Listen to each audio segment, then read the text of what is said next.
naman, be? Nireject ka ng crush mo? Ang pangit niya kasi. Tara na nga, baka mahawa pa tayo sa kapangitan niya.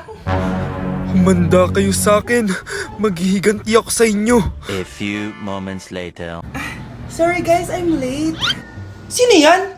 May bago ba tayong kaklase? Be, si Scarlett yan. Oh, hi. Ako nga pala yung sinabihan yung pangit dati. Boyfriend na ba yung mga nandun? Sabi kasi nila, ang ganda ko daw. Ikaw yan, Scarlett? Hindi pwede. Paano nangyari to? Magpaganda ka na rin, be. Baka habulin ako ng boyfriend mo. Bahala ka. Bye. Uy, Scarlett, ang ganda mo na. Anong sikreto mo? Maligo din kasi kayo, be. Hala, di ba siya yung nag-reject sa kanya dati? OMG. Sorry nga pala sa nasabi ko sa'yo dati, pero sure na ako ngayon na gusto kita. Eto, para sa'yo. Okay. So tayo na? Pwede ka na umalis. Ang kapal din ng mukha mo no? Sorry pero may boyfriend na ako.